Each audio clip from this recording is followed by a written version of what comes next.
The Lord be with you. and with your spirit. A reading from the Holy Gospel according to Mark. Glory to you, O Lord. When Jesus returned to Capernaum after some days, it is because it became known that he was at home.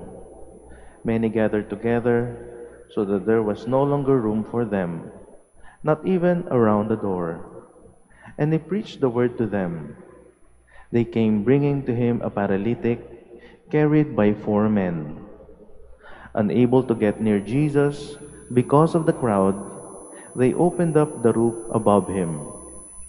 After they had broken through, they let down the mat on which the paralytic was lying. When Jesus saw their faith, he said to him, "Child, your sins are forgiven." Now some of the scribes were sitting there, asking themselves, "Why does this man speak that way? He is blaspheming. Who but God alone can forgive sins?" Jesus immediately knew in his mind what they were thinking to themselves. So he said, "Why are you thinking such things in your hearts? Which is easier to say to the paralytic, 'Your sins are forgiven,' or to say, 'Rise, pick up your mat and walk'? But that you may know that the Son of Man has authority to forgive sins on earth." He said to the paralytic, "I say to you, rise, pick up your mat, and go home." He rose, picked up his mat, and at once and went away in the sight of everyone. They were all astounded and glorified God, saying, "We have never seen anything like this." The Gospel of the Lord. Praise to you, Lord Jesus Christ. Please be seated. Ngayon po ay tayo ay nasa unang linggo ng karaniwang panahon, first week in ordinary time. At napakaganda nga po na sinimulan po natin tong linggo na to ng first week ng ordinary time, yung sinelebrate po natin nung Martes. Tatandaan niyo po ba kung anong piyesta yung nag-celebrate nung Martes? Yung piyesta po ng Nazareno. Dahil nga po yung mga ebanghelyo po natin nitong unang linggo ito ay tungkol po sa pagpapagaling ng ating Panginoon. Kung napansin niyo po, tungkol sa pagpapagaling ng ating Panginoon, at isa po sa epekto po niyan ay yung pagdumog sa Kanya ng mga tao.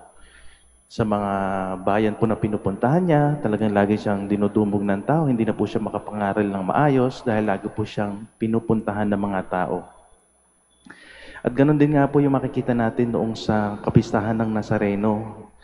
Kung panood niyo po yung mga video nito, talaga pong dinudumog ang ating Panginoon. Tingin ko po kung ganun po ang gagawin ng ating Panginoon. Halimbawa, dito sa ating simbahan, siya ay maglalakad, papunta sa dulong bayan. Pag in-announce natin, tingin ko po kung ano yung nangyayari sa Quiapo, ganun din yung mangyayari dito.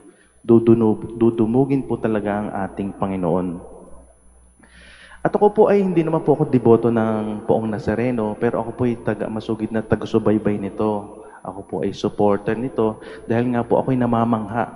Namamangha po ako sa dami ng tao na nagpupunta po dito, mas lalo na sa translasyon. Hindi po ba noong itong nakaraan, ilan po ba ang dumalo? Around 6 million daw, 6 million. Isa po ito sa mga tinitingnan ko pagkatapos po ng prosesyon. Ilan kaya dumalo? At isa rin po sa tinatanong ko is gano'ng katagal yung prosesyon, di po ba? Ngayon po medyo mas mabilis kasi 15 hours lang. Pero alam niyo po, sa aking pagsubaybay dito po sa translasyon, pag po ako'y nakakapanood na ng video, maganda po kasi sa picture mas lalo na po sa mga dyaryo, hindi ba? Pag pinignan niyo yung picture, napakarami talagang tao. Pero pag nag-zoom in na po kayo, pinanood niyo na po yung video, ako po ay nagkakaroon ng maraming tanong. Kasi po ako'y namamangha talaga doon sa mga ginagawa ng tao. Pag nag-zoom in na po yung video, ako po ay nagtatanong, sabi ko, ba't ba sila naglalakad ng nakapaa? O hindi po kaya, bakit ba sila nagkakagulo talagang makalapit sa Poong Nazareno? Nagtatapakan na sila, nagsisiksikan, talagang hinahagis nila yung kanilang pinto. Pag po kayo nanonood nito, ako po nagkakaroon ng maraming katanungan. Namamangha ako bakit nila ginagawa ito. At alam niyo po, ito pong nangyayari pong ito ay makikita natin din sa ating ebanghelyo. Sa ating ebanghelyo, kung natatandaan po yung kwento niya dito sa ating ebanghelyo, ang ating pong Panginoon ay nangangaral po sa isang bahay. Halimbawa po sa inyo yung bahay. Isipin niyo po sa inyo yung bahay. Ang ating Panginoon ay nangangaral sa inyong bahay. Napakaraming tao dun sa inyong bahay hanggang sa labas. Tapos po mamaya-maya ay bigla kayong may narinig. May naririnig na pumupukpok. Yung po pala dahil nga yung inyong bubong ay meron ng sumisira ng inyong bubong. Yan po yung nangyari sa Ebanghelyo, di ba po? Merong biglang sumisira ng inyong bubong. Ano ba masasabi mo kung ikaw yung may-ari ng bahay? Wag niyong gawin yan. Ba't niyo sinisira yung bubong? Sila nga po, kaya po nila sinisira sa ating ebanghelyo dahil meron po silang may sakit, merong paralitiko na gusto nilang ihatid sa ating Panginoon. At dahil nga po hindi sila makapasok sa bahay, dinaan po nila sa bubong. Pero imagine po natin kung atin yung bahay na ito. Hindi po ba parang masasaktan tayo? Bakit sinisira yung bubong ng aking bahay? Kung pwede lang sabihan yung mga taong ito, pwede po ba wag niyo na pong sirain yung bubong ng aking bahay? Pwede niyo po maghintay na lang na matapos ang ating Panginoon na mangaral. Diyan lang po kayo sa labas. Pagkatapos, saka po kayo pumasok. Pero hindi po ganyan ang nangyari.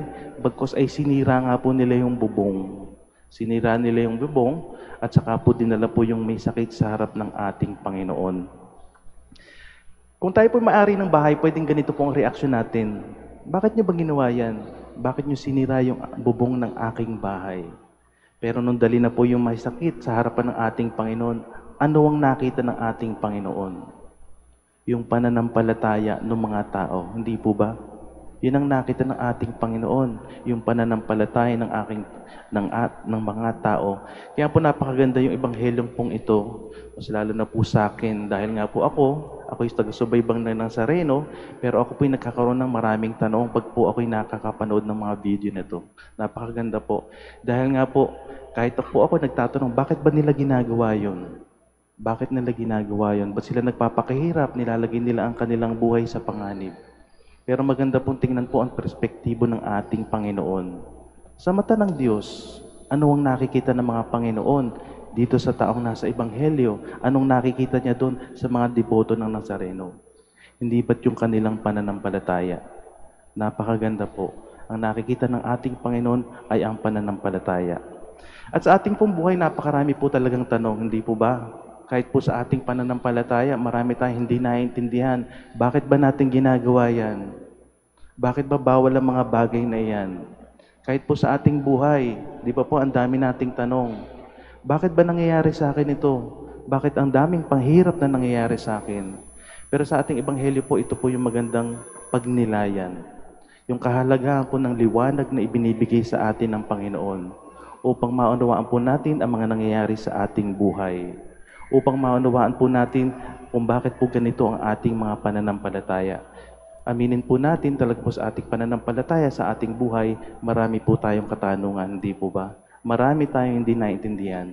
Kaya po sa banal na misang ito po magandang hilingin po natin ang liwanag ng ating Panginoon at nang sa gayon po yung mga bagay na hindi malinaw sa ating buhay, ang mga bagay na hindi malinaw sa ating pananampalataya, ang mga bagay na gumugulo sa ating buhay ay magkaroon ng liwanag.